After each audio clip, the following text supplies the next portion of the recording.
diminta oleh Ibu Nuning selaku Kepala Program Studi Magister Ekonomi Terapan untuk mewakili beliau karena beliau ada satu urusan di sore hari ini sehingga tidak bisa hadir untuk menemani kita semua.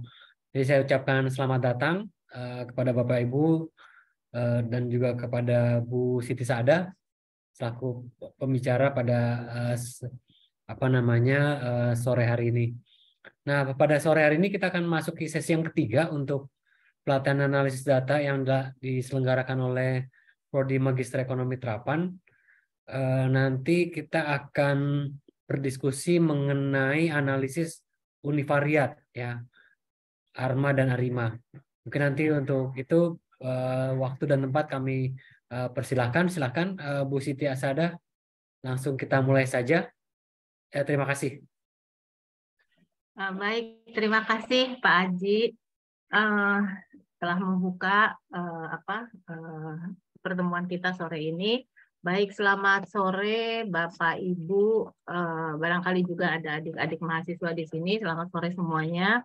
Di sesi ketiga ini dalam diskusi analisis data yang diselenggarakan oleh Program Studi Magister Ekonomi Terapan, kita akan mendiskusikan ya Bapak Ibu topik yang tadi sudah disampaikan oleh Pak Aji, pemodelan univariat ya. Jadi univariat time series modeling ya. Jadi kita akan mendiskusikan teknik analisis data untuk data time series, tetapi yang sifatnya pemodelannya univariat gitu ya. Kalau ada univariat, ada juga multivariat berarti ya.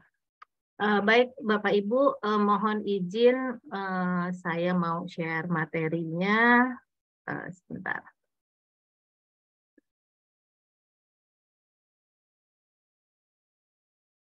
Maaf, sudah terlihatkah ini Pak Aji?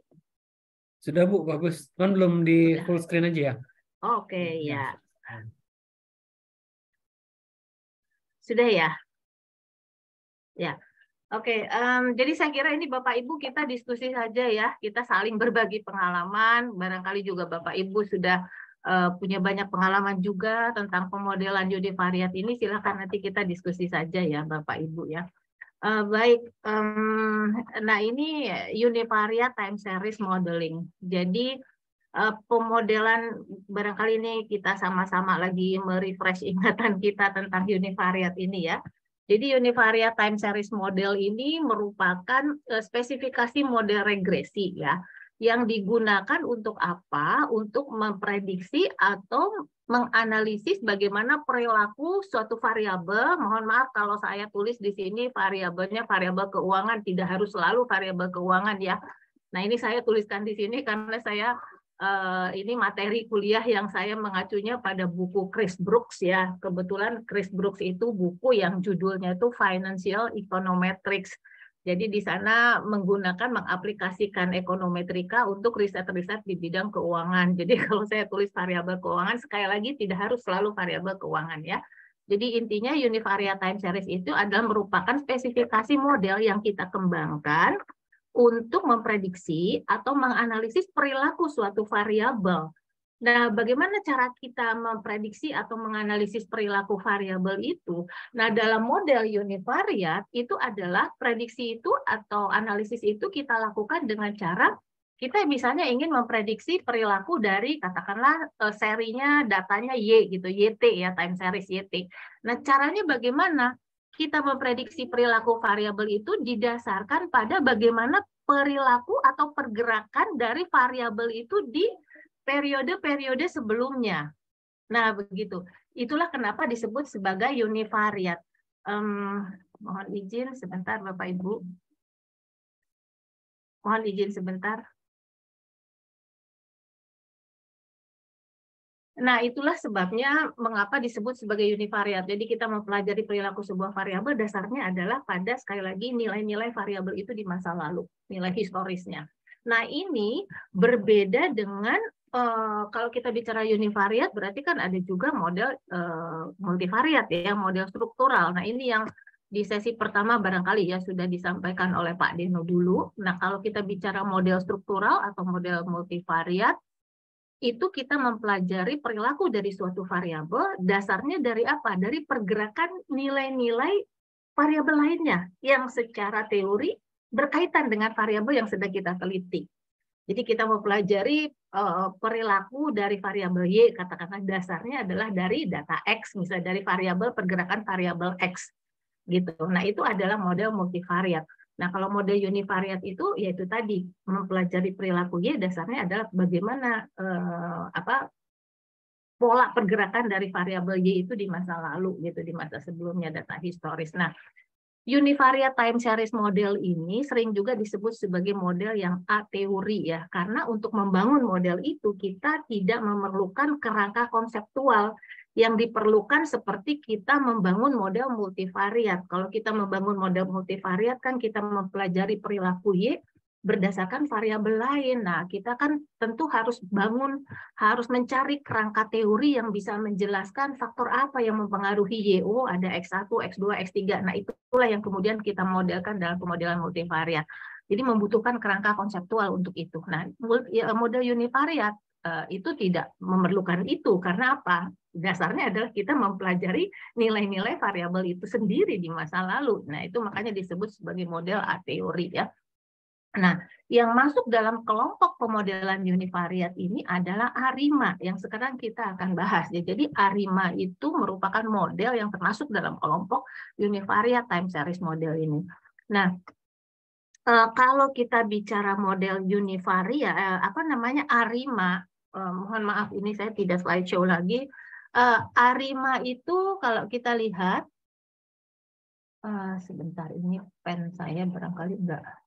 Nah, ini kalau kita bicara ARIMA, itu di dalamnya itu terdiri dari beberapa model lagi ya, Bapak Ibu. Kalau barangkali ya AR gitu ya, ada model autoregresif, ada model yang namanya moving average, dan kombinasi dari AR dan MA itu adalah model ARMA.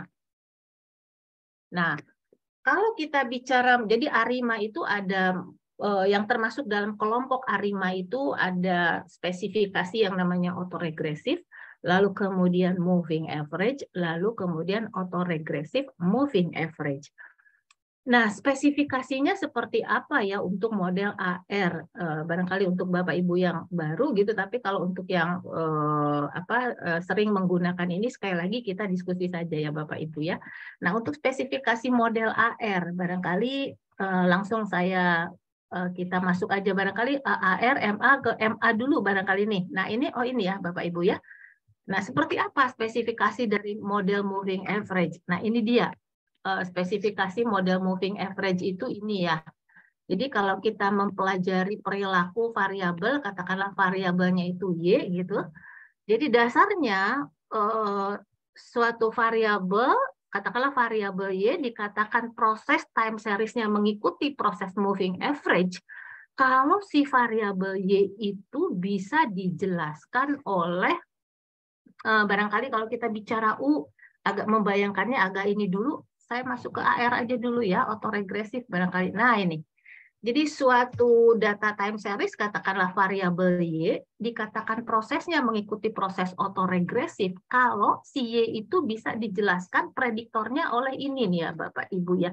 Jadi kalau variabel kita adalah variabel Y, maka jika Y itu mengikuti proses autoregresif gitu AR, maka YT itu faktor penjelasnya itu bisa dipengaruhi oleh nilai-nilai dia sendiri pada satu periode sebelumnya.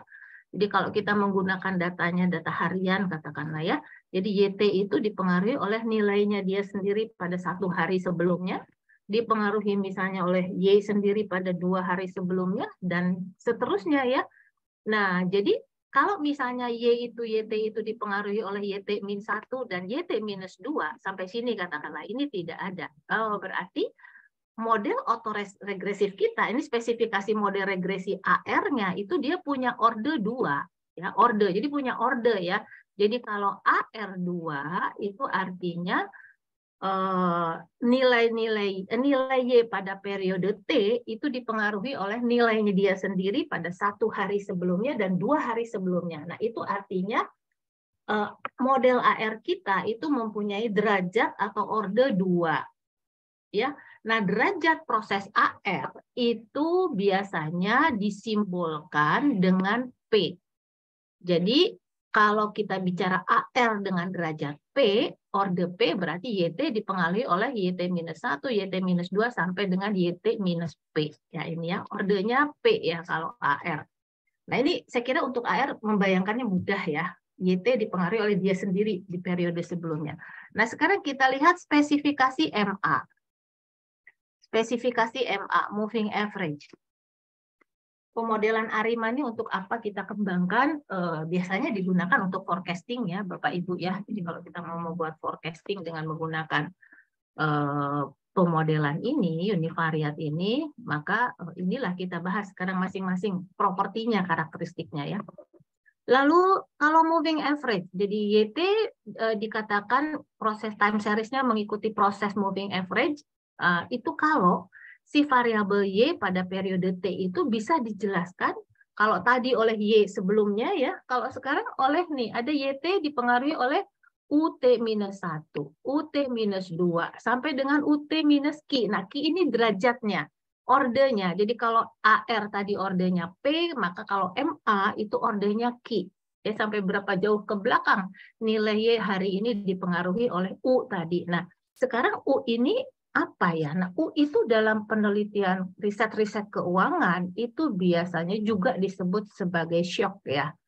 Karena apa? Kenapa disebut sebagai shock? Karena U sendiri itu menggambarkan atau merupakan variabel U itu error. Tapi apa maksud maknanya gitu kan ya? Kan ini model univariat. Kalau AR tadi terlihat jelas bahwa Y dipengaruhi oleh dia sendiri pada periode sebelumnya. Nah, kalau ini Y dipengaruhi oleh U kan.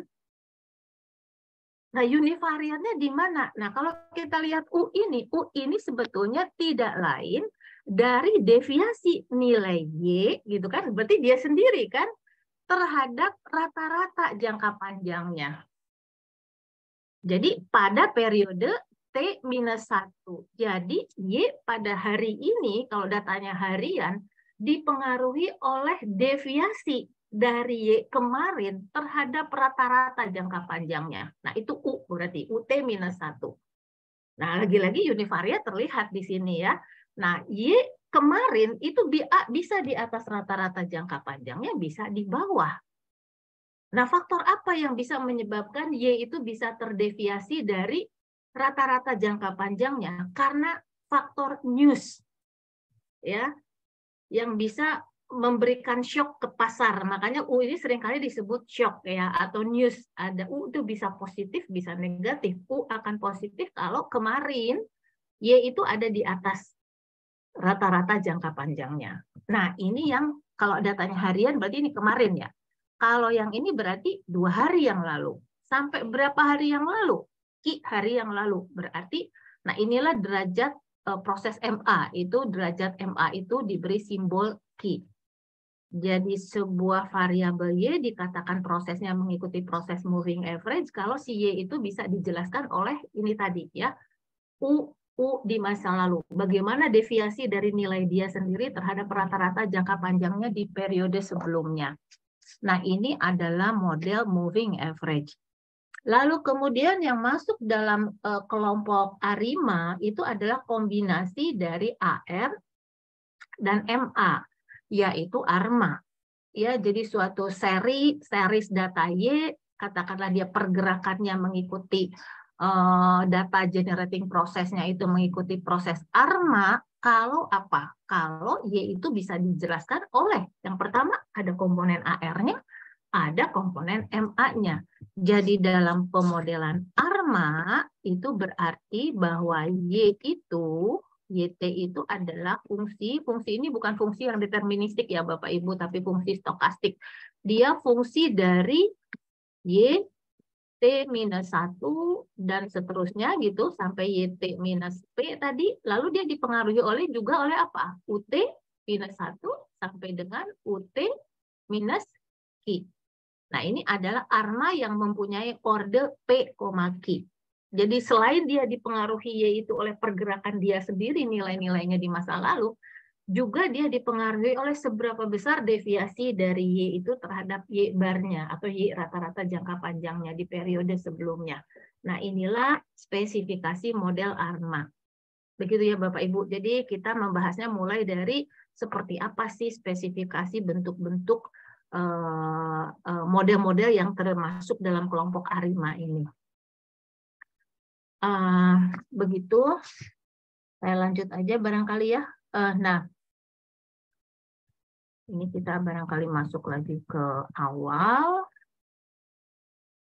Nah, oke ini ya. Jadi dalam mengestimasi dan menggunakan model ARIMA, nah I itu ada apa? Ada I-nya integrated ya. Nanti kita bahas ya. Itu adalah kalau ARIMA itu nanti kita akan lihat suatu proses yang mengikuti kalau kita punya variabel time series Y, katakanlah dikatakan proses stokastiknya mengikuti ARMA, kalau bagaimana? Kalau dia mengikuti AR atau MA atau ARMA, pasti variabel itu adalah variabel yang stasioner. Jadi makanya nanti kalau kita mau menggunakan pemodelan ARMA atau ARIMA, kita harus pastikan kalau kita punya variabel Y, katakanlah ya, pergerakan dari return saham ya, atau harga saham, kita mau buat forecast untuk variabel kita. Lalu kalau kita ingin melakukan forecast-nya dengan pemodelan ini, univariat ini, maka harus dipastikan bahwa apa data kita, variabel kita itu bersifat stasioner. Nah ini ya. Jadi itu dia. Jadi dalam mengestimasi dan menggunakan model ARIMA, kita perlu perhatikan beberapa konsep penting yang terkait dengan properti atau karakteristik dari pemodelan univariat ini ya. Mengapa? Karena pemahaman kita atas karakteristik seperti apa sih ARMA itu, karakteristiknya, propertinya seperti apa. Nah ini pemahaman ini akan membantu kita untuk kalau misalnya kita mempunyai variabel yang kita mau ramalkan, kalau kita ingin menggunakan pemodelan ARIMA, kita nanti memahami betul syarat-syarat apa yang harus dipenuhi untuk itu gitu ya. Lalu data kita ini lebih cocok spesifikasinya apakah AR kah, MA kah, atau ARMA. Nah, itu membutuhkan pemahaman kita tentang bagaimana karakteristik atau properti dari masing-masing model ini. Baik, kita lanjutkan. Nah, tadi ya, jadi harus dipastikan bahwa yang namanya secara teoretik proses ARMA, AR, MA atau ARMA itu adalah merupakan proses yang stasioner ya. Jadi sekali lagi kalau kita akan melakukan pemodelan dengan univariat ini, ARMA ini harus dipastikan data kita stasioner. Nah, ini Pak Deno sudah menjelaskan kan di sesi pertama ya waktu itu tentang apa yang dimaksud dengan konsep stasioneritas data. Jadi suatu data, kita bicara ini datanya data time series ya, dikatakan stasioner dia kalau dia punya karakteristik mean reversal ya. Kalau dia melenceng keluar dari mean-nya, selalu ada kekuatan untuk balikin dia ke mean-nya. Nah, oleh karena itu suatu proses dikatakan stasioner kalau apa? Mean-nya konstan ya. Lalu apalagi? Variansnya juga konstan. Dari waktu ke waktu, mean-nya konstan, varians konstan, satu lagi covariance juga konstan. Nah, nanti yang membedakan kalau kita berhadapan dengan data time series, apakah spesifikasi yang cocok untuk data kita itu AR, MA, atau ARMA, itu yang akan menentukan itu adalah ini properti yang ketiga ini ya, covariance. Properti yang ketiga yang akan menentukan apakah AR, MA, atau ARMA. Nah, makanya barangkali kita fokuskan sekarang pada properti yang ketiga tadi ya. Jadi kalau covariance itu apa? Covariance itu statistik yang barangkali untuk Bapak Ibu yang tidak berlatar belakang statistika, kalau kita masih ingat covariance itu sebetulnya statistik yang sebetulnya sama dengan korelasi ya. Jadi merupakan statistik yang mengukur keeratan hubungan antar variabel. Nah, cuman yang membedakan covariance itu dia punya satuan, kalau korelasi bebas satuan gitu. Nah, kalau covariance dia akan mengikuti satuannya satuan data kita gitu.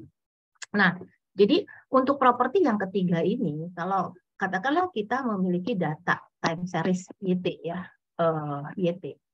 kalau kita memiliki data time series YT gitu ya, di sini adalah Y1, Y2, Y3 sampai dengan YT begitu Bapak Ibu.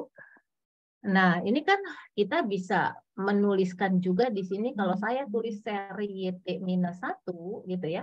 Berarti di sini nggak ada ya, di sini Y1, Y2, lalu di sini adalah YT minus 1 ya. Satu lagi kalau saya tulis YT minus 2, maka di sini Y1 kan, dan seterusnya di sini YT minus 2. Nah, yang dimaksud dengan yang ketiga ini adalah kalau data itu stasioner, itu covariance-nya akan konstan ya. Covariance atau korelasinya akan konstan. Nah, yang dimaksud konstan di sini bahwa covariance itu akan sama, akan tetap, tetapi akan sama dan akan tetap itu untuk kalau kita korelasikan untuk seri Y dengan dia sendiri yang leg-nya sama. Jadi yang dimaksud konstannya di sini ada kalau saya korelasikan atau covariance ya, simbolnya gamma gitu ya.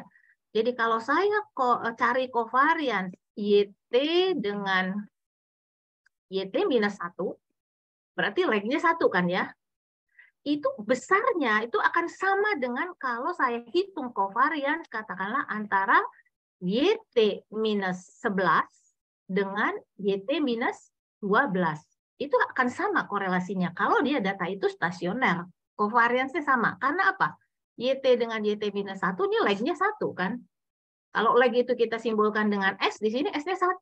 Di sini juga S-nya 1 juga kan. Leg-nya 1 dari YT minus 11 ke YT minus 12. Juga leg-nya 1. Jadi covariance untuk leg yang sama, dia akan sama. Otomatis korelasinya juga akan sama. Jadi korelasi antara YT dengan YT minus 1 itu harus sama dengan korelasi antara YT minus 11, katakanlah kalau saya korelasikan ini dengan ini, mesti akan sama dengan korelasi antara YT minus 1 dengan YT minus 2 deh, nggak usah jauh-jauh ke 11. Ini kan dari sini ke sini leg-nya 1, dari sini ke sini juga leg-nya 1. Nah, itu kalau seri data itu stasioner. Ya, jadi covariance-nya akan konstan. Jadi besarnya covariance itu tergantung dari jarak, bukan dari titik di mana kita mengukur gitu ya. Kalau titik di mana kita mengukur kan ini di sini dan di sini sama selama jaraknya itu adalah sama gitu.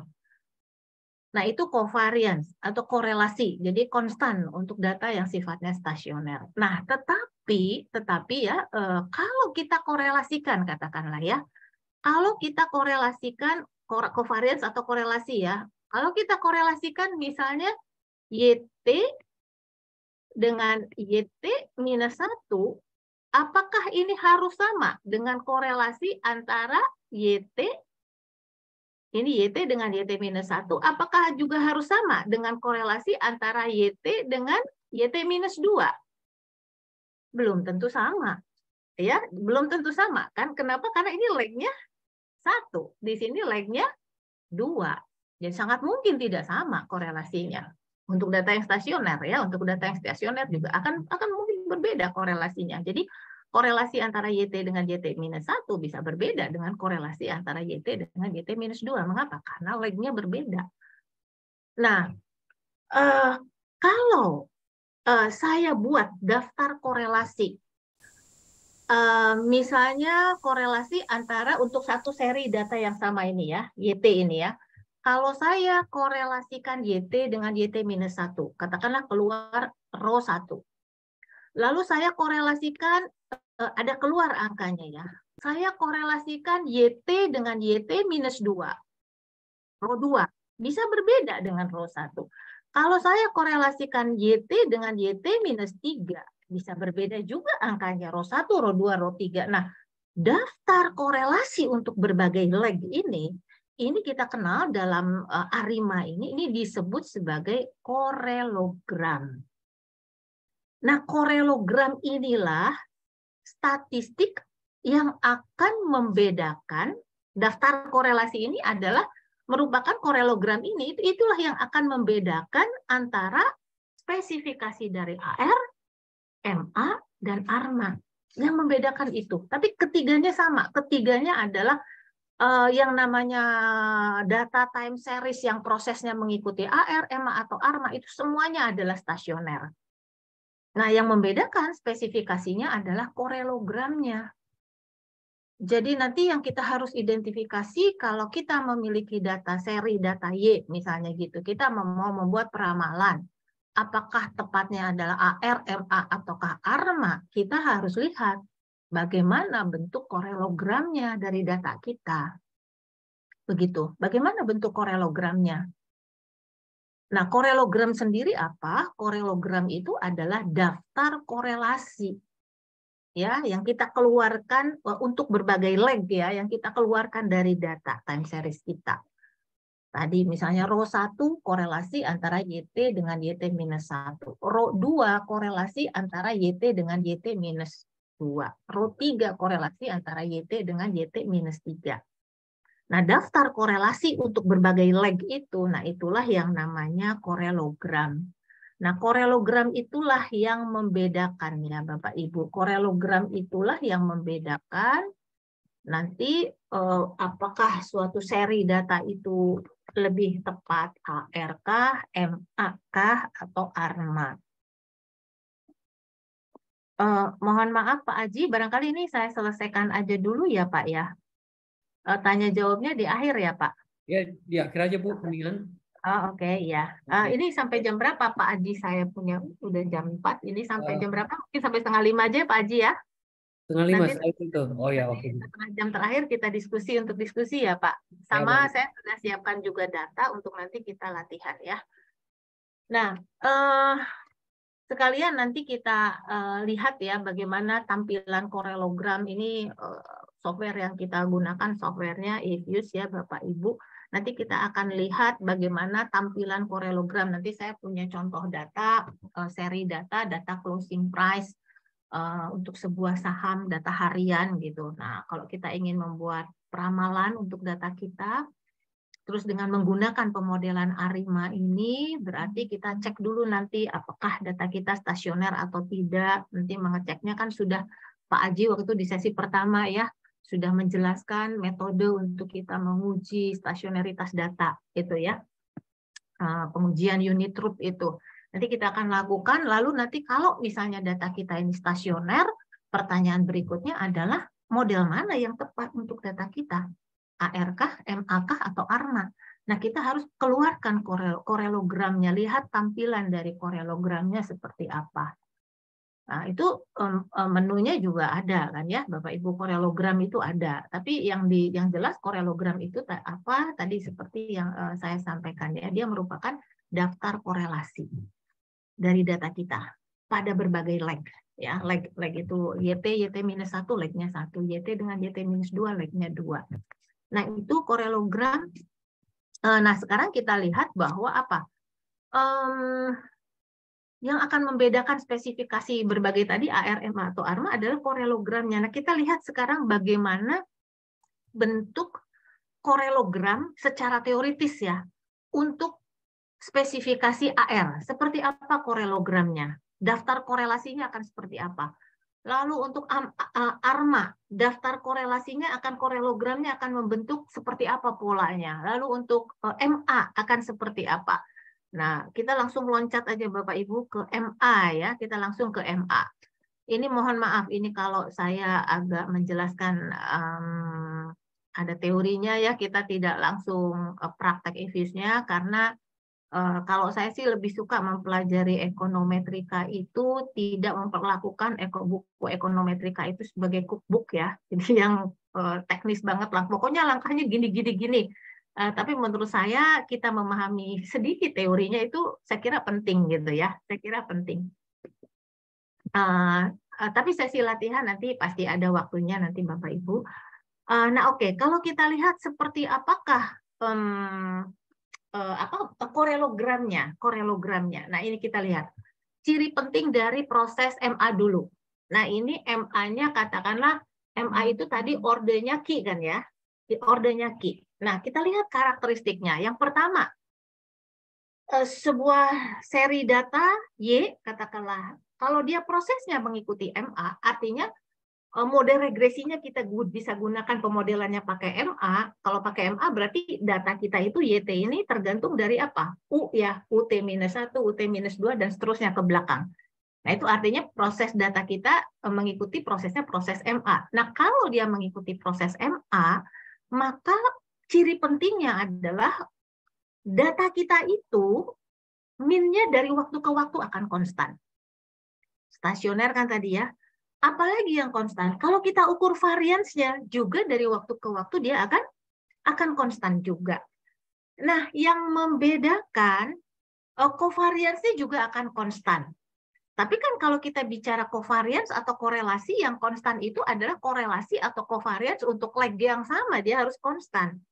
Tetapi untuk leg yang berbeda, misalnya tadi YT, korelasi antara YT dengan YT-1, legnya 1, kan bisa berbeda dengan korelasi antara YT dengan YT-2, legnya 2. Nah, korelasinya bisa berbeda untuk leg yang berbeda. Nah, daftar korelasi untuk berbagai leg yang berbeda itu adalah korelogram. Nah, kalau dia MA, korelogramnya akan seperti apa?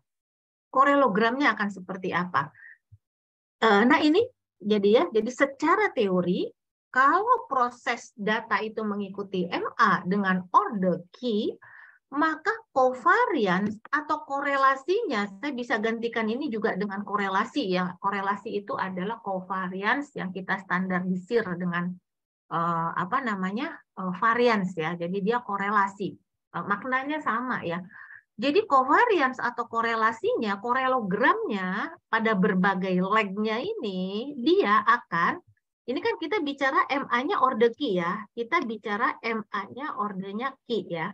Jadi kalau saya korelasikan misalnya row 1, dia korelasinya itu tidak akan 0, akan berbeda secara signifikan dengan 0. Jadi korelasinya, atau langsung barangkali saya contohkan aja deh. Kalau MA-nya misalnya prosesnya MA3 deh katakanlah ya Bapak Ibu ya. MA3. Dia properti atau karakteristik dari korelogramnya akan seperti apa? Kalau MA3 misalnya gitu. Artinya MA3 itu YT dipengaruhi oleh UT-1, UT-2, dan UT-3. Nah kalau seperti itu, si data YT itu korelogramnya akan seperti apa? Kalau saya korelasikan YT dengan YT-1, YT dengan YT-2, dan seterusnya. Row 1 akan berbeda secara signifikan dengan 0. Kalau MA3 ya. Row 1 itu adalah apa? Korelasi antara, ini adalah korelasi antara YT dengan YT-1. Dia akan tidak sama dengan 0. Tidak berbeda secara signifikan dengan 0. Kalau saya korelasikan row 2, YT dengan YT-2, dia juga akan berbeda secara signifikan dengan 0. Kalau saya korelasikan row 3, kalau saya hitung korelasi, row 3, korelasi antara YT dengan YT-3, dia juga akan tidak 0. Tapi kalau saya menghitung korelasi row 4, berarti apa ini S kan ya, ini S ya. Jadi ini S-nya, ini row S kan, ini tuh row S. Nah, S ini leg-nya. 1, 2, 3, 4 gitu ya. Nah, kalau saya hitung korelasi row 4, jadi S-nya 4. S-nya lebih besar dari Q kan berarti ya. Jadi kalau hitung row 4, ini korelasinya sudah tidak berbeda secara signifikan dengan 0. Row 5 juga dia 0. Nah, ini karakteristiknya korelogram untuk MA. Jadi kalau secara umum, kalau MA-nya itu adalah ordernya order key, gitu ya. Kalau secara umum MA-nya ordernya order key, berarti kalau saya korelasikan nih row S, S-nya itu dari 1 sampai dengan key, key-nya itu tadi 3 ya. Dia korelasinya itu tidak 0, tidak 0. Tetapi kalau saya hitung korelasi row S-nya dengan S lebih besar dari key, tadi key-nya kan kita 3. Kita hitung korelasi S-nya row 4. Gitu kan ya? Ini 0. Nah, ini 0. Row 4, row 5. Untuk MA3 sudah 0. Jadi ini karakteristik korelogram untuk suatu seri data yang mengikuti proses MA. Jadi kalau MA-nya adalah MA dengan order key, maka ketika kita hitung korelasi row S, S-nya tuh 1 sampai dengan Q, row 1, row 2, row 3 sampai dengan Q, korelasinya tidak berbeda secara signifikan dengan 0. Tetapi kalau kita hitung korelasi untuk leg S yang sudah lebih besar dari Q, Q-nya 3, kita hitung row 4 misalnya, S-nya 4, YT dengan YT minus 4, itu sudah 0. Tidak berbeda secara signifikan dengan 0. Jadi korelasinya itu akan 0 untuk S lebih besar dari Q. Jadi kalau kita gambarkan korelogramnya untuk MA, ya nanti tampilan di IFU itu seperti ini ya. Nah ini tampilannya seperti ini ya. Nah ini ada garis putus-putus di IFU itu, ada garis putus-putus. Ini grafik korelogramnya nih. Ini adalah untuk kalau korelasinya 0 ya. Jika R korelasinya 0, dia akan ada jatuh di sini. Nah di sini ada S-nya nih dalam IFU itu. S itu leg-nya. Untuk di sini 0, di sini 1, 2, 3, 4. Nah, di sini ada AC. AC itu autokorelasi, korelasinya. ACF, auto correlation function. Nah, besarnya korelasi. Berarti kalau di sini leg-nya S-nya 0, berarti angka di sini ini merupakan korelasi antara apa? Kalau leg S-nya 0. Korelasi antara YT dengan YT minus S-nya 0 kan? 0. YT dengan dia sendiri, dia akan 1. Dia di sini isinya akan 1. Korelasi dia dengan dia sendiri, YT. Nah, kalau di sini, ini isinya adalah korelasi antara YT dengan YT minus 1. Nilainya 1 kan. Dia ada angka, misalnya 0, katakanlah 4, 3 misalnya gitu korelasinya. Lalu kemudian 2. Yang 2 ini S-nya 2, leg-nya 2. Ini adalah angka di sini korelasi antara YT dengan YT minus 2. Misalnya 0,38 misalnya. Dan seterusnya. Nah, inilah yang namanya korelogram. Nah, angka korelasi ini digambarkan di sini nih Bapak Ibu dengan menggunakan balok. Jadi, kalau misalnya ini adalah korelogram yang dihasilkan dari seri data Y. Nah, kalau data kita ini mengikuti prosesnya, proses MA, katakanlah MA-nya MA2 gitu ya, MA2. Kalau MA2 berarti YT kita itu dipengaruhi oleh A plus B1U T minus 1 ditambah B2 UT minus 2 plus error gitu ya. Nah, ini kan berarti mengikuti MA2. Kalau seri data kita mengikuti proses MA2, maka ketika kita keluarkan korelogramnya, korelasi yang akan berbeda secara signifikan dengan 0 itu hanya sampai 2 ini. Ketika kita korelasikan YT dengan YT minus 3, di sini angkanya udah kecil. Ya, ini angkanya tuh tidak berbeda secara signifikan dengan 0. Nah, jadi kalau digambarkan, kalau korelasi itu berbeda secara signifikan dengan 0, dia tuh besarnya korelasi itu ditunjukkan dengan ini apa? Balok ya. Jadi ini menunjukkan lebar balok ini besarnya korelasi ini 0,43. Nah, kalau dia angka ini berbeda secara signifikan dengan 0, dia nyundul keluar dari garis putus-putus. Nah, kalau untuk MA2, berarti kalau untuk MA2 yang berbeda secara balok begitu. Kalau dia MA-nya 3 yang berbeda secara signifikan dengan 0, dia itu sampai 3 kan kalau MA-nya 3. Gitu. Selebihnya dia untuk S lebih besar dari Q dia di dalam balok-baloknya. Nah, kalau balok-balok ini di dalam, artinya apa? Dia tidak berbeda secara signifikan dengan 0 korelasinya pada leg ini. Gitu. Nah, ini yang namanya grafik korelogram. Kalau kita menemukan data kita, korelogramnya seperti ini, oh, berarti data kita ini sepertinya bisa dimodelkan regresinya dengan menggunakan MA. MA-nya MA berapa? Kita lihat berapa balok-balok yang keluar dari garis putus-putus ini. Oh, ada 2. Oh, berarti MA2 begitu. Itu berarti MA2. Nah, kalau MA2 berarti tahap berikutnya kita estimasi modelnya berarti. Ya, kita estimasi modelnya seperti apa tuh persamaan MA2-nya. Nanti dari model regresi yang kita peroleh itu, tahap berikutnya adalah kita gunakan itu untuk kita melakukan forecasting. Nah, ini adalah ciri penting untuk proses MA. Kalau AR seperti apa? AR seperti apa? Kita masuk ke slide yang AR ya, Bapak Ibu. Nah, ini dia. Kalau untuk AR, nah ini.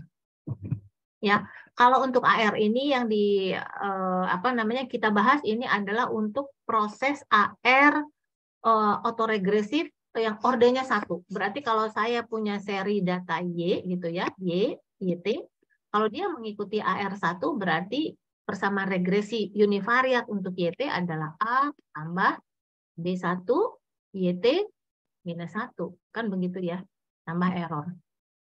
Nah, berarti regresinya nanti seperti ini kalau dia mengikuti proses AR1. Nah, tapi untuk kita memastikan bahwa kalau saya punya seri data YT, apakah persamaan regresi univariatnya bisa kita gunakan spesifikasi yang ini atau tidak, AR1 atau tidak. Lagi-lagi kita harus cek korelogramnya untuk AR. Nah, korelogramnya, fungsi otokorelasinya untuk AR itu adalah ini. Nah, ini ya. Jadi rho S atau korelasi pada leg S atau covariance pada leg S ya. Itu akan mengikuti seperti ini. Fungsi otokorelasinya rho S sama dengan V1 pangkat S.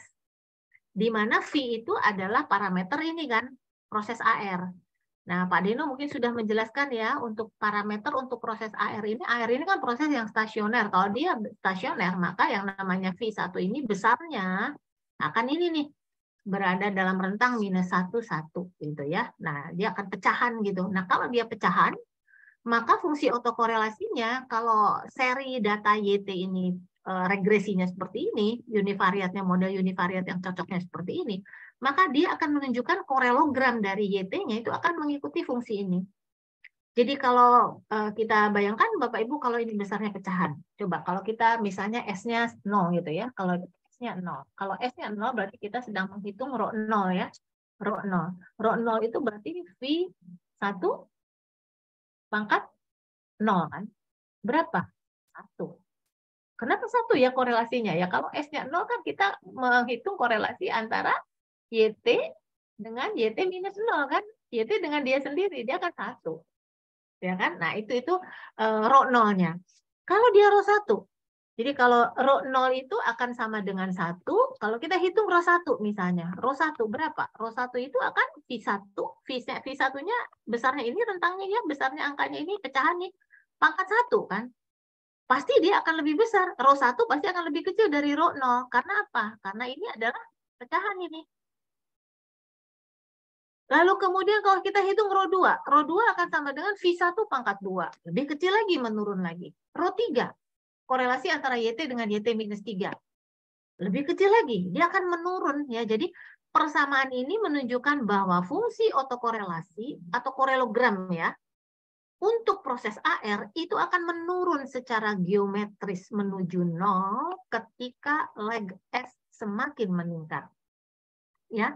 Jadi fungsi otokorelasinya akan seperti ini. Dia akan besarnya korelasinya pada berbagai leg S itu akan semakin menuju 0 ketika S semakin meningkat. Jadi kalau kita gambarkan korelogramnya untuk yang proses AR, kalau kita gambarkan korelogramnya, dia akan seperti ini. Beda dengan yang MA tadi ya. Jadi kalau kita gambarkan korelogramnya, ini garis putus-putus, ini juga garis putus-putus. Di sini S ya, leg-nya S. Di sini kalau S-nya mulai dari 0, 1, 2, 3, dan seterusnya, kita akan mendapatkan, ini katakanlah balok korelasinya 1 tadi ya. Nah, akan semakin menurun, terus menurun ya Bapak Ibu, secara geometris menurun. Nah, jadi akan begitu kurang lebih. Besarnya korelasi itu akan menurun secara geometris menuju 0 ketika leg S-nya semakin meningkat. Nah, tinggal kita lihat aja nanti kalau kita punya data seri data YT kita. Kalau kita keluarkan korelogramnya, akan mengikuti korelogram yang sesuai untuk apakah MA kah atau AR kah gitu. Itu untuk yang AR ya. Kalau ARMA itu autoregressive moving average. Jadi dia akan gabungan ya. Jadi kalau kita lihat untuk ARMA akan seperti apa?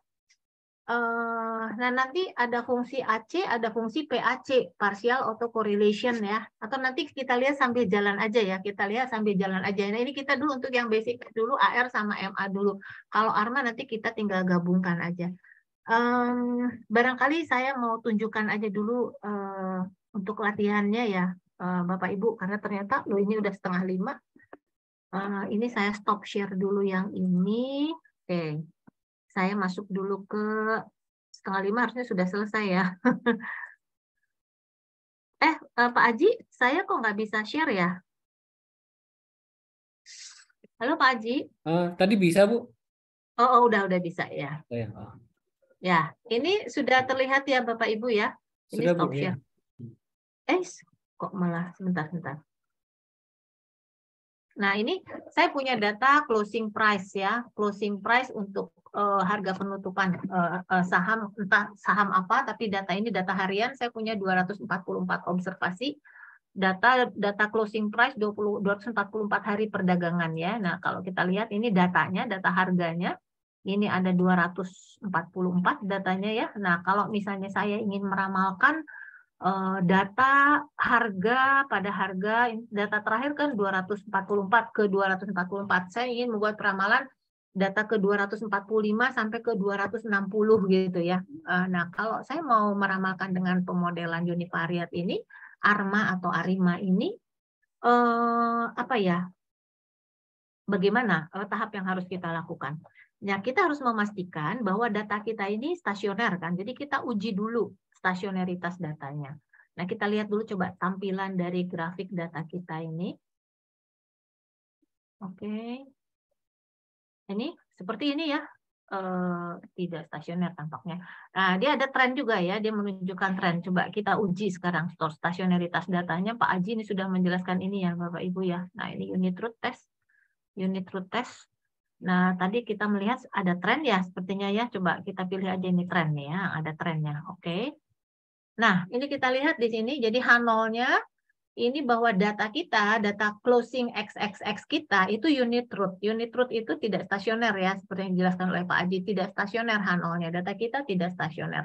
Nah, sekarang kita lihat apakah kita punya bukti statistik yang cukup untuk menolak H0 kita. Coba kita lihat, kita bisa lihatnya dari mana? Dari prop ini ya. Propnya ini jauh di atas, katakanlah kalau kita menggunakan alfa 5% gitu, jauh di atas 5%. Berarti kita tidak punya bukti statistik yang cukup untuk menolak H0. Jadi kita tidak bisa menolak H0. Kesimpulannya bahwa kita lebih yakin data kita ini tidak stasioner, bersifat unit root. Nah, kalau kita ingin membuat peramalan dengan menggunakan pendekatan ARIMA, itu kita tidak bisa bekerja dengan menggunakan data closing ini. Karena data closing X ini, data kita ini unit root ya. Nah, biasanya data yang bersifat unit root itu kita bisa stasionerkan dengan kita lakukan differencing ya Bapak Ibu ya. Coba kalau kita lakukan differencing untuk data kita. Jadi kita buat data seri data deltanya ya. Nah, ini sudah ada sih data deltanya, tetapi gambarannya adalah membuat data deltanya. Ini ada quick generate series. Nah, katakanlah data baru kita deltanya ini closing, kita mau, karena ini data asli kita gini kan ya, sekarang kita mau buat variabel baru, katakanlah closing XXX1, kita define bahwa dia adalah difference dari data asli kita closing. Nah, ini kita akan peroleh seri data yang mana? Ini closing 1. Nah, ini deltanya. Nah, delta harga ya, atau kita bisa hitung return, kita bikin return juga bisa ya. Nah, ini data delta ya. Kita cek sekarang view, kalau kita lihat grafiknya, data deltanya, data difference-nya seperti apa? Tidak ada tren ya sekarang, yang nggak ada seperti ini. Coba kita uji sekarang unit root test. Kita tidak gunakan tren ya, kita pilih yang intercept atau yang non. Tadi saya nggak perhatikan dia rata-rata jangka panjangnya di 0 atau tidak, tapi nggak apa-apa. Nah, saya pilih yang intercept, oke. Nah, kita lihat sekarang, ini yang kita uji bukan data closing, tetapi data difference-nya. Ya, data difference-nya, closing 1 nih. H0-nya adalah tadi, data difference-nya itu unit root. atau tidak stasioner. Nah, kita lihat sekarang p-value-nya. P-value-nya jauh lebih kecil dari alfa. Berarti kita punya bukti statistik yang cukup untuk menolak H0. Data-data differencing kita itu stasioner sekarang ya. Nah, jadi untuk membuat pemodelan ARIMA, kita bisa bekerja di data ini. Ya. Nah, sekarang pertanyaan berikutnya adalah untuk data difference kita ini, data closing 1 ini, apakah pemodelan ARIMA-nya itu ada spesifikasinya AR, MA, ataukah ARMA kombinasinya? Nah, kita bisa lihat dari tampilan korelogramnya tadi. Jadi kalau kita bikin korelasi-korelasi, ini kan seri data YT, YT dengan YT-1, YT dengan YT-2, seperti apa korelasinya? Nah, itu ditunjukkan oleh korelogram. Nah, ini korelogram nih. Kalau kita, nah ini korelogram level ya, meskipun tadi datanya data difference, kita pilih level. Kenapa? Karena yang lagi terbuka ini kan datanya data difference. Ya. Nah, jadi oke. Nah, seperti ini tampilan korelogram. Nah, ini yang tadi saya gambarkan ya. ACF, autocorrelation function. Nah, ini dia. Seperti apa kalau kita melihat tadi, apakah kalau kita memperhatikan AC ini nih, AC ini, tadi kan ini garis putus-putus, nah ini S-nya ini ya, S-nya ini S-nya, leg-nya. Jadi kalau di sini S1, di sini ada AC, AC itu autocorrelation. Nah, 0,378 itu menunjukkan apa ini? Besarnya korelasi antara YT dengan YT-1, leg-nya 1 ini, 0,378. Mana grafiknya, gambarnya? Ini ditunjukkan oleh balok ini. Lebarnya balok ini 0,378. Lalu ini adalah korelasi antara YT dengan YT-2. Ini leg-nya 2, S-nya 2. Mana besarnya? Ini 0,339. Nah, ini baloknya. Kalau kita lihat ini polanya seperti ini ya. Kalau melihat pola seperti ini, lebih cocok mana data closing 1 kita? AR kah atau MA kah kira-kira ya Bapak Ibu? Halo? Kalau MA tadi kan ada sedikit balok yang keluar dari garis putus-putus. Nah, kalau balok ini keluar dari ini, garis putus-putusnya kan ada di kiri sama di kanan. Kalau dia keluar dari balok yang garis putus-putus ini, artinya apa? Angka korelasi ini berbeda secara signifikan dengan 0. Ini berbeda secara signifikan dengan 0. Ini juga keluar juga nih, berbeda secara signifikan dengan 0. Ini juga keluar juga, menurun, tapi menurun perlahan gitu ya. Menuju 0 ketika leg S-nya semakin meningkat. Tampaknya sih kalau kita memperhatikan korelogram ini, tampaknya bukan proses MA. Data closing 1 kita itu spesifikasi modelnya itu tidak mengikuti MA. Karena kalau MA itu hanya 1, 2, atau 3 yang keluar dari balok, setelah itu hampir semua dia di dalam garis putus-putus. Kalau ini enggak kan? Korelasinya itu menurun secara gradual menuju 0 ketika leg S-nya semakin meningkat. Tampaknya sih ini prosesnya proses AR, bukan MA. Gitu ya. Tapi apapun kita harus uji nanti. Karena sampai tahap ini kita menetapkan model tentatif kita sepertinya ini bukan MA. Sepertinya AR. Kalau MA seperti apa bentuk di sininya, fungsi otokorelasinya? Seperti ini nih, kalau MA, yang kanan ini di kiri nih kalau MA nih, yang kanan ini di kiri. Jadi ada 2 yang menonjol keluar garis putus-putus, selebihnya padam nih di dalam. Nah, kalau gambar ini di sebelah kiri, nah itu prosesnya MA. MA ordernya berapa? Order 2. Karena yang keluar dari garis putus-putusnya 2. Ada 2 batang. Nah, MA 2. Kalau yang kiri ini, yang kanan ini ada di kiri. Tetapi ini kan, kalau ini kan menurun secara gradual menuju 0 ketika leg S-nya semakin meningkat. Ini AR. Nah, bagaimana menentukan derajat proses AR-nya? AR berapa? Kalau di sini kan sulit menentukannya. Banyak yang keluar dari garis putus-putusnya, iya kan? Nah, kalau untuk AR, proses AR, P-nya itu, derajatnya itu kita bisa lihat dari grafik yang di sebelahnya. Partial correlation. Jadi lihat berapa yang keluar dari garis putus-putus. Kalau keluar dari garis putus-putusnya ini ada 2 ya tampaknya ya. Kita bisa menyatakan ini sepertinya data closing 1 kita itu bisa dimodelkan dengan menggunakan pemodelannya adalah AR2. ordernya di sini ditentukannya. Tapi kalau MA kan tadi prosesnya MA tuh kalau gambar yang kanan tuh ada di kiri sini kan. Gimana menentukan order MA-nya? Ya yang keluar dari batasnya berapa? 2, MA 2. Tapi itu kalau gambar ini yang kanan ini partial correlation-nya ada di kiri nih. Kalau bentuk gambar ini ada di kiri, itu MA. Jadi kalau MA itu ordernya ditentukan dari fungsi autocorrelation-nya. Tapi kalau AR, ordernya ditentukan dari fungsi partial correlation-nya.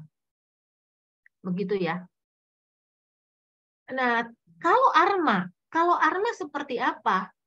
Kalau seri data YT itu mengikuti proses ARMA. Nah, baik fungsi autocorrelation maupun partial correlation itu grafiknya akan sama seperti ini nih. Jadi dia fungsi autokorelasinya akan menurun secara perlahan menuju 0 ketika S-nya lag-nya semakin meningkat. Itu fungsi AC-nya. Fungsi PAC-nya juga akan sama, menurun secara perlahan menuju 0 ketika lag S-nya semakin meningkat. Nah, kalau itu dua-duanya seperti ini, nah itu kita boleh menentukan dulu secara tentatif sepertinya modelnya ARMA gitu. Nah, kalau untuk data kita ini sepertinya sih AR ya. AR dengan derajat berapa? AR dengan derajat 2.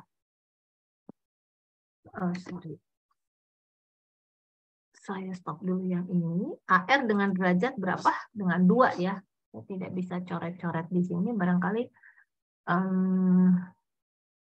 saya tutup dulu ini. Kita tutup dulu ini ya. Stop share. Nah, saya balik lagi barangkali ke ini ya. Ke ini. Nah, tadi untuk data closing 1 kita, tampaknya sih dari pengamatan kita terhadap korelogram, sepertinya dia AR2 ya, sepertinya AR2. Jadi kalau AR2 berarti apa? Data closing kita, YT, itu adalah bisa dimodelkan persamaan regresinya seperti ini. YT minus 1 ditambah B2 YT minus 2 plus error. Tinggal kita estimasi aja nanti. Ya, ini namanya AR2. Tapi betapa kita menentukan spesifikasi ini dasarnya dari pengamatan kita terhadap korelogram. Begitu. Nah, itu AR2 ya. AR2, spesifikasi AR2, itu sebetulnya kita bisa tuliskan seperti ini. Penulisan AR2. Boleh kita tuliskan A5 gitu ya. AR itu P, D, Q. Nah, jadi AR2 itu kita bisa tuliskan sebagai A5. AR itu apa? Autoregresif kan? Derajatnya berapa? 2 ya. P-nya 2 kan? Q-nya berapa? MA-nya nggak ada kan? 0 di sini derajat Q-nya. Nah, di sini ada D. D itu derajat integrasi. Tadi kita tidak boleh bekerja di data closing kita karena tidak stasioner. Nah, seri data yang stasionernya adalah data first difference-nya tadi. First difference-nya itu stasioner kan? Berarti untuk kita mendapatkan seri yang stasioner, kita perlu mendiferenskan 1 kali tadi ya. Mendiferenskan 1 kali dia sudah stasioner. Berarti derajat integrasi untuk data kita, data closing kita itu 1. Jadi D itu menunjukkan derajat integrasi. Berapa kali kita harus mendiferenskan data kita untuk dia menjadi stasioner. Nah, ini makanya I-nya itu adalah ini ya, derajat integrasi, A5. Jadi model AR2 kita bisa tuliskan sebagai A5 2 1 0. Kalau kita misalnya punya modelnya ternyata yang cocok setelah kita mengamati korelogram kita, misalnya MA1. Nah, MA1 itu kita bisa tulis sebagai A5, misalnya untuk data closing kita tadi A5, AR-nya 0 kan? P-nya 0 kan? Jadi derajat integrasinya 1 kan?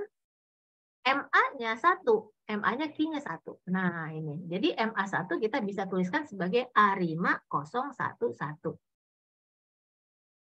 Tapi kalau data kita closing kita stasioner, berarti derajat integrasinya di data closing sudah stasioner. Kita nggak perlu difference kan, berarti derajat integrasinya 0. Jadi kalau AR2 berarti A5 200. Nah, angka 0 ini menunjukkan kita bekerja di data level, di data closing-nya. Tidak perlu mendifferenskan. Nah, kalau tadi karena kita perlu mendifferenskan, berarti D-nya kita isi dengan 1. Nah, begitu saya kira mungkin kita akan langsung loncat aja. Jadi setelah kita tadi membahas tentang bagaimana karakteristik korelogram dari masing-masing AR, MA, dan ARMA, kita langsung masuk aja ke bagian akhir. Bagian akhir itu adalah kita membahas ini tadi ya, derajat nah gitu. Kita membahas satu metode yang namanya atau pendekatan yang namanya pendekatan Box-Jenkins. Nah, pendekatan ini merupakan pendekatan katanya yang sistematik untuk kita mengestimasi model ARMA.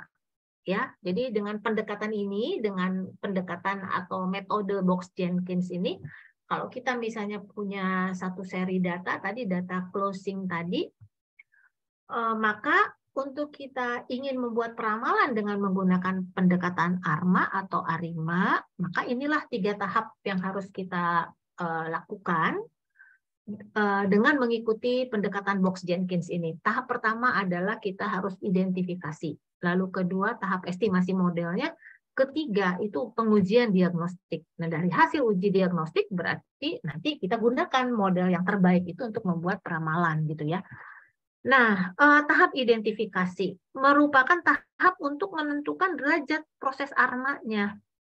Ya, itu tadi, apakah kita harus AR, MA, ataukah ARMA. Berarti di tahap identifikasi ini kita mengamati tadi yang namanya korelogram berarti.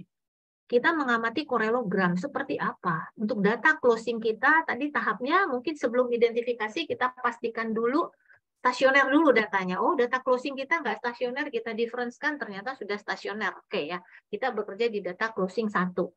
Nah, kemudian kita keluarkan korelogramnya. Dari pengamatan terhadap korelogram tadi sepertinya ya, itu adalah mengikuti prosesnya proses AR. Karena apa? Fungsi tadi korelogramnya, fungsi otokorelasinya itu kan tadi menurun secara perlahan menuju 0 kan, semakin batang-batangnya itu semakin pendek gitu. Semakin menuju 0 ketika lag S-nya semakin meningkat. Nah, tampaknya adalah AR. Derajatnya berapa? Tadi kita lihat fungsi parsial otokorelasinya di kanan. Yang batang yang keluar dari garis putus-putus ada 2, sepertinya AR2. Ya, sepertinya AR2. Nah, ini adalah tahap identifikasi. Kita menentukan secara tentatif spesifikasi modelnya berdasarkan pengamatan kita terhadap korelogramnya tadi. Lalu setelah kita lakukan identifikasi, berikutnya adalah ke tahap estimasi. Ya, kita keluarkan, kita estimasi model AR2-nya seperti apa. Jadi kalau kita lanjutkan untuk ini saya stop share dulu. Identifikasi, lalu kemudian tahap estimasi ya. Tahap estimasi, saya lanjut aja ke sini ya. Jadi tadi kita bekerja di data closing 1. Nah, ini tadi kita sudah keluarkan korelogramnya. Tampaknya ini adalah AR ya, AR. AR berapa ordernya? Kita lihat di sini ordernya. Sepertinya AR2. Nah, kita estimasi dulu model AR2-nya. Bagaimana? Estimate nih mana? Nah, ini quick ya. Estimate equation. Nah, tinggal kita ketikkan aja di box ini spesifikasi equation-nya. Berarti kita tuliskan variabelnya. Variabel Y kita adalah closing X1 gitu. Nah, lalu diikuti dengan konstanta seperti biasa ya. Nggak bisa bergerak. Nah, diikuti dengan konstanta. Lalu kemudian tadi kan AR2 ya, berarti tinggal diketik aja. AR1 ya, lalu kemudian AR2 kan tadi ordernya 2 ya. Nah, sudah kita estimasi pakai least squares ya. Data kita stasioner kan. Oke. Nah, inilah persamaan. Signifikan tuh ya, Bapak Ibu ya, AR-nya ya. Jadi bahwa closing 1 kita dipengaruhi secara signifikan oleh closing 1 hari sebelumnya nih lag-nya nih dan 2 hari sebelumnya. Nah, ini adalah estimasi modelnya. Jadi kalau kita tuliskan berarti YT itu closing 1-nya itu sama dengan konstantanya 41,39 ditambah 0,288 YT minus 1 ditambah 0,233 YT minus 2 plus error. Itu hasil model estimasinya untuk AR2. Nah, itu adalah tahap estimasi. Ini tahap kedua. Jadi tahap pertama identifikasi, tadi kita keluarkan korelogramnya, lalu tahap kedua adalah estimasi ini. Nah, tahap ketiga kita lakukan uji diagnostik. Nah, uji diagnostik itu untuk menguji apakah spesifikasi AR2 yang kita pilih untuk model kita itu tepat enggak ya. Nah, kenapa harus diuji secara formal, secara statistik? Karena apapun di tahap kita menentukan tadi AR2, kan kita hanya melihat, mengamati secara visual korelogram.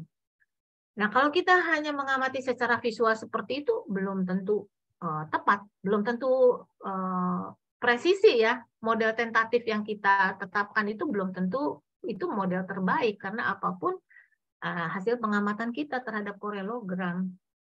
Gitu. Nah, oleh karena itu, untuk memastikan kita harus lakukan pengujian secara formal. Nah, pengujiannya itu ada di tahap yang ketiga, uji diagnostik.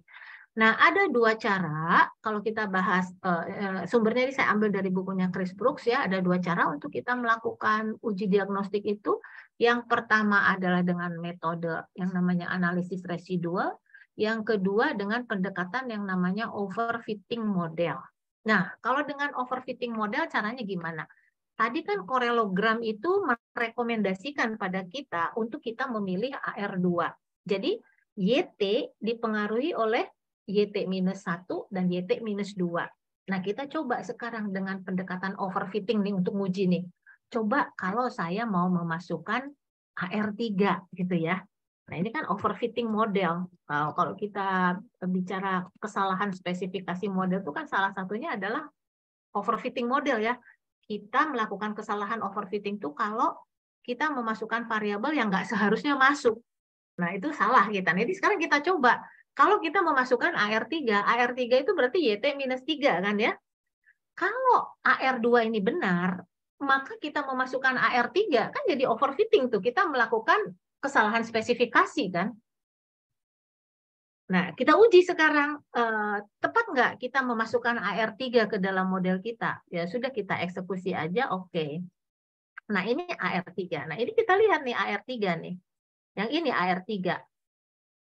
Tidak signifikan dia. Ya kan? Nah, ini menunjukkan bahwa AR3 harus kita drop.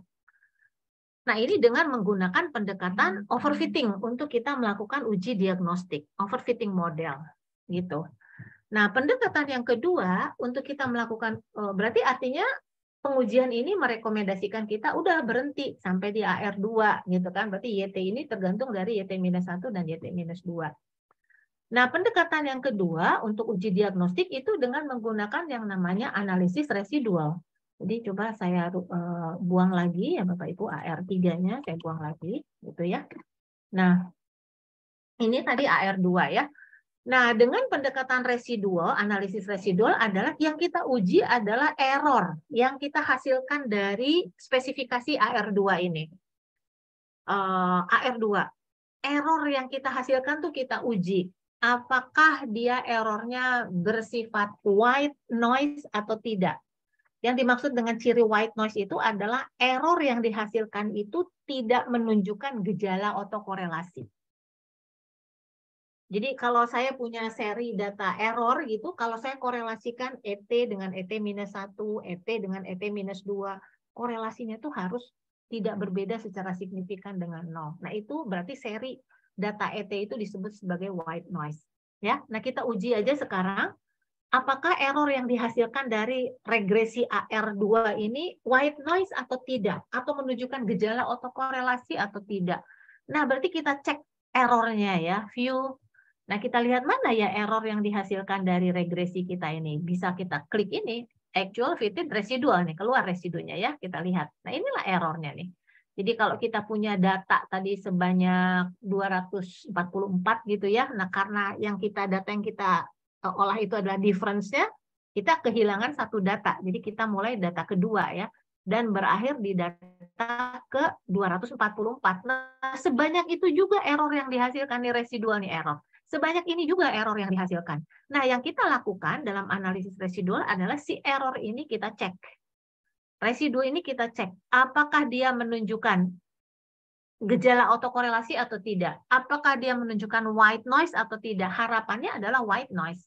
Harapannya tidak ada autokorelasi. Kalau tidak ada autokorelasi berarti AR2, spesifikasi AR2 itu tepat untuk data kita. Nah, kita lihat sekarang mengujinya bagaimana. Mengujinya bisa kita keluarkan korelogramnya aja. Nah, kita lihat nih. Ini adalah tadi korelogram untuk closing 1. Nah, kita kan punya data resid ya ini ya. Nah, di sini residunya mana? Kalau tadi eksekusi terakhir model kita AR2 kan. Nah, ini si residunya yang dihasilkan dari AR2 tuh tersimpan di resid ini nih. Nah, ini kan tadi residunya ya. Ada 244. Residualnya tuh tersimpan di resid ini. Sekarang kita cek aja. Si resid ini dia white noise atau tidak? Atau ada autokorelasi atau tidak?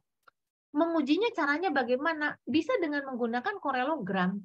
Bisa juga dengan kita uji, kita lihat korelogramnya dulu ya. Kita lihat korelogramnya.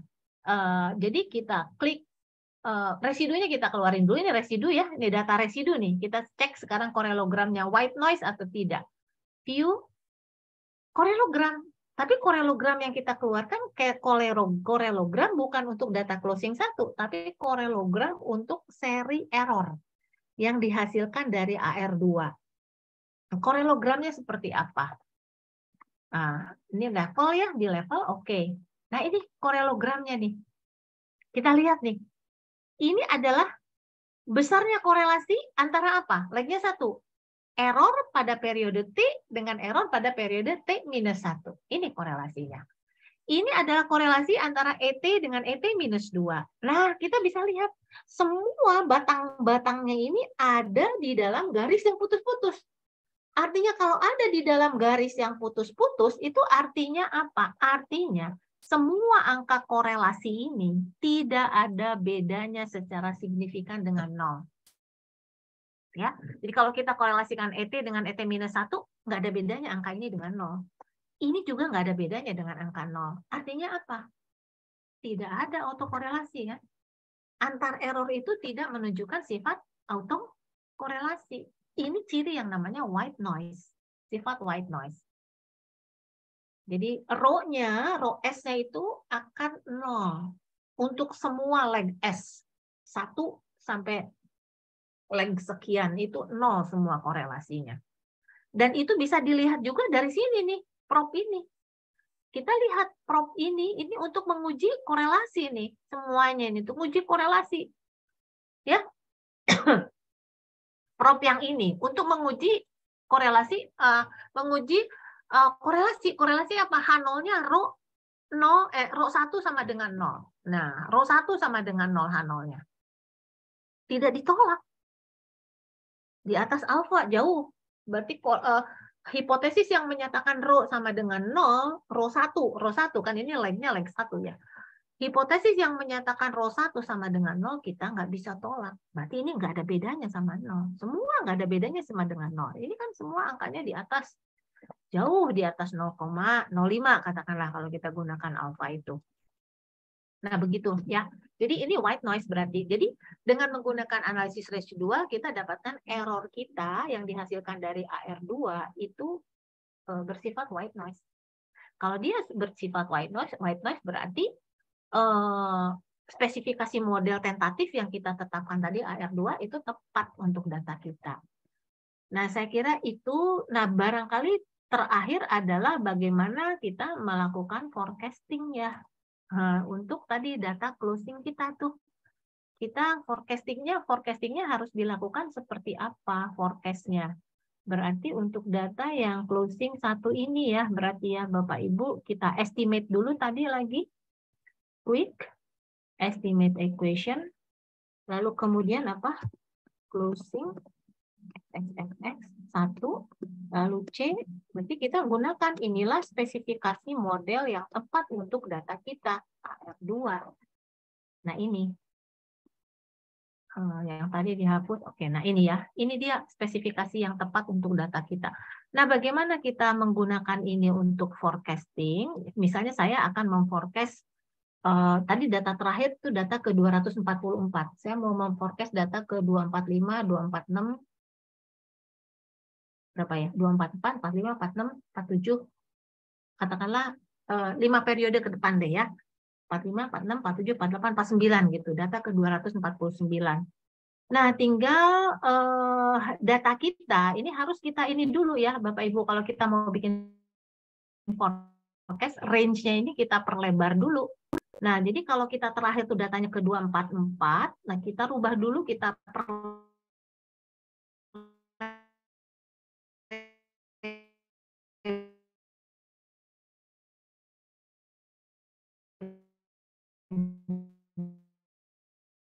karena kita mau buat peramalan 245 ya. Oke, ini apa nih? Oh, kok korelogram keluar lagi? Cancel aja korelogramnya Pak ya.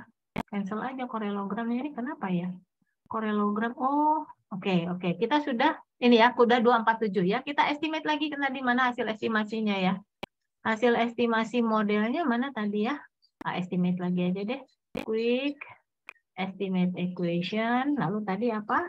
Closing XXX1, lalu C, HR1, HR2,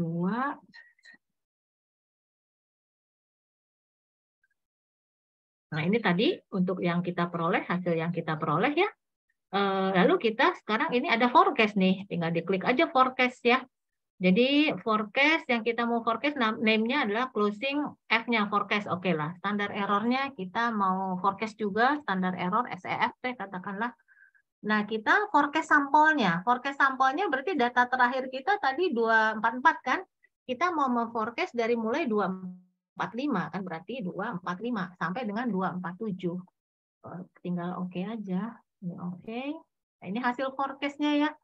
Jadi kalau kita mau lihat ini adalah forecast-nya ini, lalu kemudian ini satu standar deviasi di atas ini, forecast ini, satu standar deviasi di bawahnya. Kalau kita mau lihat berapa besarnya forecast-nya, ini kita bisa klik aja nih, sudah ada di sini, closing XXXF.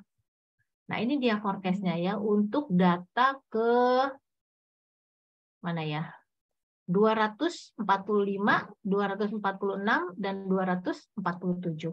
Nah, tadi kita data, kita berhenti di 244 ya. Nah, ini adalah 245, 246, 247.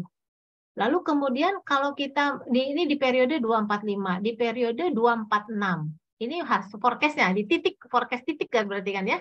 Kalau kita ingin membuat forecast-nya itu di tiap periodenya itu dalam rentang batas bawah, batas atas. Kita bisa lakukan juga, kita bisa lakukan dengan kita, apa ya, coba di sini. Nah, di sini mungkin ya. Kita quick generate series. Nah, misalnya kita batas bawah untuk forecast-nya sebutlah kita lower gitu ya, lower ya. Lower itu adalah apa ya tadi kita data kita apa? Closing XXXF misalnya gitu ya. Minus 1 standar deviasi. Nah, ini batas bawah. Ini saya salah ketik nih ya. Minus, kenapa nggak bisa gitu ya? Dikurangi SEF ya gitu ya. Oke. Dia akan keluar nih batas bawahnya. Oh, di bawah dia ada di sini kan ya. Dia forecast untuk data yang ke, nah ini dia. Ini batas bawahnya untuk periode 245, ini batas bawah untuk periode 246, batas bawah untuk periode 247. Jadi forecast-nya itu dalam rentang. Upper-nya misalnya gitu, itu tadi yang lower-nya ya, batas bawahnya. Kalau batas atasnya misalnya kita tulis aja sebagai apa nih, upper gitu ya. Upper itu sama dengan closing XXXF plus gitu, 1 SEF ya, 1 standar deviasi. Ini forecast periodnya saya, nggak masalah ya. Oke. Nah, ini upper-nya. Upper-nya adalah batas atasnya nih. Kita bikin 1 standar. Nah, ini dia batas bawah sama batas atas tadi. Ya, kalau kita ingin forecast-nya titik ya tadi langsung tadi. Saya kira demikian Bapak Ibu apa namanya yang bisa saya sampaikan. Mohon maaf kalau ada kekurangan. Barangkali silakan Pak Haji kalau mau lanjut ke, sudah jam 5 juga nggak apa-apa. Kita akan lanjut ke bagaimana? sesi Ya. barangkali. Ya. Saya tutup dulu Pak Haji ini ya. Oke. Ya, terima kasih Bu Ida atas penjelasannya. Kayak Sama-sama, sangat Pak. apa namanya, sangat baik ya, jelas semua nih. Kira-kira ada apa namanya, ada pertanyaan atau ada ini yang mau didiskusikan Bapak Ibu sekalian? Jadi mungkin sedikit saya simpulkan gitu. Jadi kalau ini kita Mhm. bicara memang lebih kepada masalah data itu sendiri ya. Jadi kita mencoba untuk melihat Mhm. dari pergerakan data yang ada di masa lalu, kemudian kita mencoba untuk apa namanya, memforecast, memperkirakan bagaimana pergerakan data tersebut di masa yang akan datang gitu ya. Nah, mungkin sedikit jadi pertanyaan saya Bu Ida. Kira-kira seberapa Mhm. jauh sih kita bisa ini ya, apa namanya, memperkirakan akurasi gitu ya, akurasi dari Mhm. data yang kita apa namanya kita Ya. ini kan. Karena kan kalau tadi Bu Ida cuma tiga hari ke depan gitu Mhm. ya. Ya, ya, Tapi ya. kira-kira seberapa jauh sih kita bisa Oh, apa namanya, iya. kita bisa Menguji memforecast keakuratannya gitu ya ya, Pak ya. Ya, menguji sebetulnya kalau akurasinya. oke Pak, sebetulnya ada beberapa cara untuk kita menguji akurasinya. Kita bisa menggunakan apa namanya, mean absolute deviation atau mean square error gitu ya Pak. Jadi yang kita uji adalah seberapa besar melesetnya data ramalan kita dari data aktualnya. Nah, kita bisa Hmm. menggunakan data historisnya Pak. Oh, Ya, jadi kita menggunakan data historis gitu. Kita bisa menggunakan data historis. Kalau tadi kan ramalan kita ke depan ya. Kalau tadi ramalan kita ke depan. Eh, Ramalan kita ke depan yang kita sebenarnya kita bisa bikin forecast-nya untuk periode datanya kan Pak 1 sampai 244 kan. Tadi kalau saya klik forecast sampelnya 1 sampai 247, kita bisa dapatkan forecast-nya kan untuk data 1 sampai sampai data oh 244 ya oke. kan. Nah, nanti dari forecast itu bandingkan sama data aslinya tuh Pak. Yang dari 1 sampai 244 itu gitu ya. Melesetnya, Oh, oke betul. oke. Jadi kita pakai in sample namanya, bukan out of sample ya. Jadi kita pakai menggunakan in sample test, bukan out of sample test gitu. Oh, jadi nanti dicari Ya, kira-kira selama 1 sampai 24 itu kira-kira rata-rata kesalahannya gitu ya. misalnya kita mau Nah, membandingkan antara spesifikasi, kita ragu nih, misalnya kita mau bandingkan antara spesifikasi AR sama MA gitu loh Pak ya. Kan kita bisa membuat forecast untuk AR ya Pak ya. hmm. Kita juga bisa membuat hasil forecast untuk MA kan. Oh Nah, ya. kita bisa bandingkan tuh forecast errornya dari kedua model tadi. Mana yang forecast errornya terkecil? Ya, Oh, oke mana oke. yang forecast errornya terkecil? Begitu. Pak Aji, ini mohon Oke, izin ya ini saya udah ada terlalu pertanyaan sih. panjang. Saya terlalu panjang tadi tuh mestinya. Nah, saya tuh jam 10 menit lagi harus selesai Pak Aji. Oh, Boleh kalau oke. kita batasi. Iya, oke. Saya tuh Ini kalau ada ini Bu. maaf tadi terlalu banyak Eh, menjelaskan, jadi apa eh, namanya, ya. kelupaan waktu deh jam. Eh. Iya, Ini Bu apa namanya? Ada pertanyaan Bu dari Pak Yanto ya. iya. Nah, ini ada variabel sigma SQ pada saat di hasil itu dalam model Oh, AR tadi. yang mana Maksudnya tuh apa ya? Pak? Oh, yang estimasi tadi ya di Iya, ya, oh itu yang model menjelaskannya AR perlu panjang dua lebar itu. itu Pak Aji. Tapi itu muncul sebenarnya kalau kita gunakan juga yang EVIUS yang lama itu juga nggak muncul. Pak siapa yang bertanya? Pak Yanto. Barangkali Pak Yanto nanti penjelasannya panjang lebar. Barangkali Pak Yanto nanti kita bisa Pak Haji boleh nanti nomor saya di-share ke Pak Yanto barangkali ya Pak ya. Oh ya, oke. Ada datanya di Bu Nuning ya. Nah, Atau saya bisa mungkin menjelaskannya panjang uh, lebar ya. ya, mungkin bisa juga nanti kan pas di Ya. hari Jumat ya Bu ya, kok nggak ya, nanti bisa itu ya. Sedikit Oh iya tambahan iya ya kalau itu Pak, karena boleh ini boleh. mungkin mohon maaf Bapak Ibu, Bu Siti Sada ada apa namanya? Ada kegiatan lain. Tapi barangkali ada pertanyaan lagi yang lain dulu, barangkali yang Oh saya ya, menjelaskannya tidak terlalu harus panjang lebar barangkali panjang ya. lebar ya. Barangkali ada Bapak Ibu yang lain? Ya. Tapi kalau nggak ada nggak apa-apa juga sih Bu Ida karena mungkin waktu ya. Jadi Iya, sorry nih kalau tadi saya terlalu ini Pak Aji. eh, nggak sih Bu, saya pikir cukup menarik ya karena jelas dari apa namanya awal sekali kemudian kita bisa Ya. melihat apa namanya dari prosesnya ini ya sampai Hmm. dengan kemudian nanti kita bisa melakukan peramalan ya. Iya, Oke iya. kalau Sorry begitu Pak Haji. Hah? Iya, ini saya ini harus ke bandara Oh ya, mengantar ke bandara yang ininya flightnya jam 6:30. Mudah-mudahan terkejar ini Pak Haji. Oh, ya oke Sorry. oke ya. Oke, kalau gitu makasih Bu Bapak Ibu, Ida sorry ya. atas ininya ya. Silakan aja nanti, sorry Pak Haji, kalau ada pertanyaan boleh ya, nanti saya akan respon untuk Iya, jawabannya. nanti mungkin besok di hari Selasa kita ketemu Ya, lagi kita ya, itu. ya. Oke, Ya. makasih Bu Ida. Oke. Iya, Bapak Ibu, terima kasih banyak ya Bapak Ibu. Apa ini Pak Haji? Minta tolong Pak Haji nanti barangkali Masalah ini. materi. Iya, Iya iya. nanti saya juga terus terang belum dapat juga. Nanti mungkin Oh, kalau iya, iya, nggak oke, bisa oke. nanti bisa itu ya. Oke. Ya, ya. Ya. Oke, makasih Bu Ida. Atasnya Ya, mungkin kalau Bu makasih Ida Bapak agak Ibu. buru ya. Oke. Terima kasih untuk Makasih. waktunya. Ya. Makasih Bu Ida. Oke. Oke, sedikit pengumuman aja Bapak Ibu sekalian bahwa kita nanti akan ketemu lagi pada hari Jumat ya. Jumat di Maaf Pak Haji, mohon izin Oh, boleh saya live ya oh Pak. ya. Oke, silakan Bu. Bapak Pak Ibu, Haji, terima kasih kita Bapak Ibu. foto dulu Bapak Ibu. Oh iya, iya boleh. Oh, tapi Bu Mas Ida udah Hansol. saya foto sih ya. Nggak apa-apa kalau itu. Kalau Bu Ida takutnya buru-buru. Oh, oke. Oh Mas Hansol gimana? Nggak apa-apa? Kita langsung foto sekarang Bu, nggak apa-apa. Oke, oke Ya, Pak. Iya Pak. iya, karena buat dokumentasi. Ya. Baik Bapak Ibu, mohon menyalakan kamera Bapak Ibu. Bentar ya Ibu ya, maaf ya Bu. Iya nggak apa-apa, silakan Saya Pak. buru-buruin kok. Oke, saya ambil fotonya dari halaman pertama. 1, 2, 3. Berpindah ke halaman kedua. 1, 2, 3. Dan berpindah ke halaman terakhir. 1, 2, 3. Terima kasih Bapak Ibu, kembali Terima ke kasih. Pak Haji. Terima kasih Bu Ida. Selamat sore Bapak Ibu. Oke, Sampai Sore. ketemu terima kasih Mas Bu Haji. Ida. Ya, hati-hati di Mari jalan. Pak, pamit. Makasih Pak. Terima kasih. Oke, mungkin sedikit pengumuman aja Bapak Ibu sekalian bahwa kita besok akan ketemu lagi di hari Jumat tanggal 24 Februari nanti fasilitatornya adalah Ibu Nuning. Nanti kita akan membahas yang sama juga tentang salah satu analisis time series juga, yaitu tapi tentang VAR. Jadi kalau tadi mungkin Arma itu mensyaratkan bahwa datanya mesti stasioner gitu ya. Nah, mungkin kalau VAR itu tidak ada persyaratan seperti itu gitu ya. Jadi nanti kita bisa lihat ininya lagi.